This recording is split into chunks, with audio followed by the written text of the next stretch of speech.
वेद शास्त्र शास्त्र संपन्न सदा संतुष्ट भारतीय संस्कृति वैदिक परंपरा वेद शास्त्र।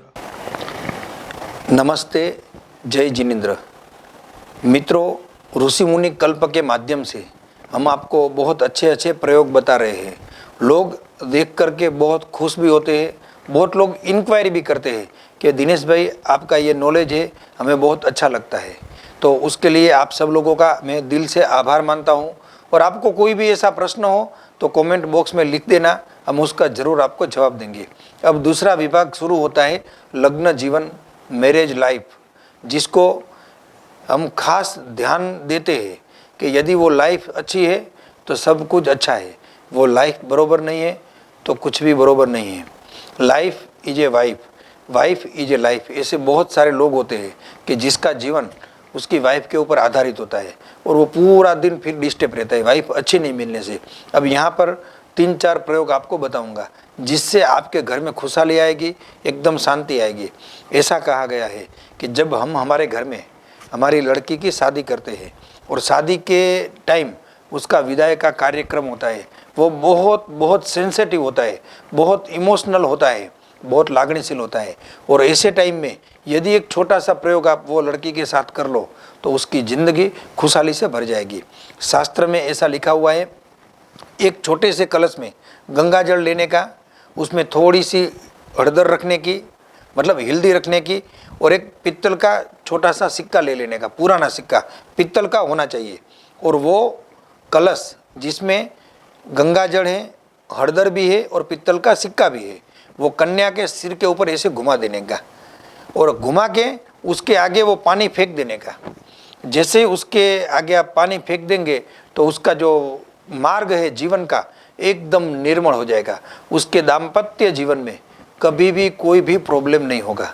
देखो, छोटा सा प्रयोग, जिंदगी में एक बार कन्या का दान होता है, कन्या की विदाई होती है, और उस टाइम पे यदि एक प्रयोग कर लो तो ज़िंदगी में कभी रोने का अवसर नहीं आता है।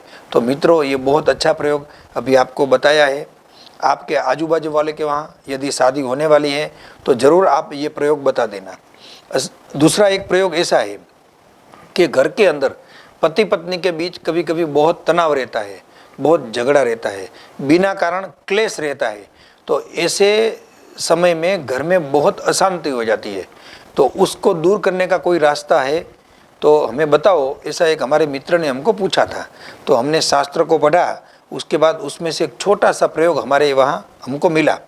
सोमवार के दिन घर के अंदर जो अनाज होता है ना, वो अनाज में गेहूँ ज़्यादा उपयोग होता है, और गेहूँ को हम बाहर जाते दलाने के लिए, मतलब उसका आटा बनाने के लिए, तो उस टाइम पे ऐसा लिखा गया है कि आप थोड़ा सा चना उसके अंदर डाल दो, गेहूं के अंदर, और सोमवार के दिन आप जाओ घंटी के अंदर और उसका आटा बनवाओ। जैसे वो गेहूं का आटा घर में आएगा, वो सोमवार के दिन ही लेके आने का, फिर उससे रोटी बांधने का और रोटी बनाने का। वो रोटी घर में जितने भी लोग खाएंगे वो सबको मन की शांति हो जाएगी और सबका जीवन एकदम सुख शांति और समृद्धि में हो जाएगा।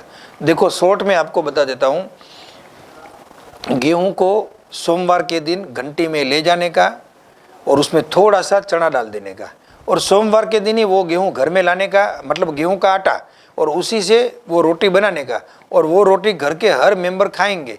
उससे उनका आरोग्य भी अच्छा रहेगा, मन भी अच्छा रहेगा, और घर में जो क्लेश का वातावरण है वो भी शांत हो जाएगा। दूसरा प्रयोग बताते हैं कि पति पत्नी का जो बेडरूम होता है, मास्टर बेडरूम जिसको बोलते हैं, या तो सोने की जो जगह होती है, कभी कभी सामान्य लोगों के घर पे बेडरूम नहीं होता है, एक छोटा सा कमरा होता है या तो छोटा सा हॉल होता है, उसमें पति पत्नी सो जाते हैं। तो नॉर्थ ईस्ट कॉर्नर में आप हल्दी का 7 टुकड़ा 7 पीस लेने का, और वो एक येलो कपड़े में बांध देने का, येलो कलर का रेशमी कपड़ा उसमें बांध देने का, और उसकी जो पोटली बन जाएगी वो नॉर्थ ईस्ट का जो कॉर्नर होता है, मतलब उत्तर और पूर्व दिशा के बीच में जो कोना आता है वहाँ पर उसको रख देने का।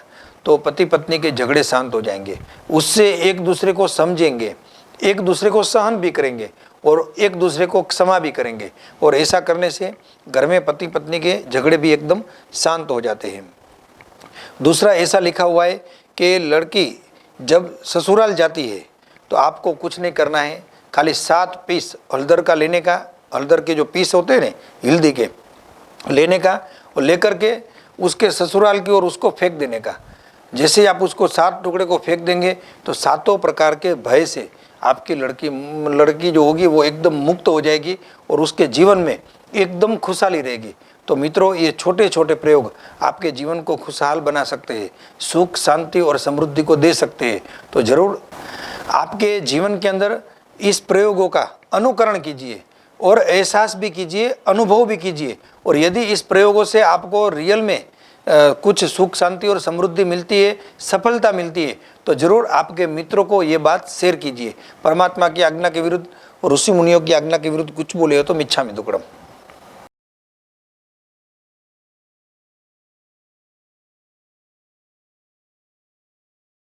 क्या आपकी जन्म कुंडली के अंदर गुरु चंद्र गज केसरी योग, लक्ष्मी योग है और आपको उसका फल नहीं मिल रहा, तो आज ही आपका अपॉइंटमेंट शास्त्री जी के साथ बुक करवाइए और शास्त्री जी को टेलीफोनिक या तो रूबरू संपर्क करके मिलिए।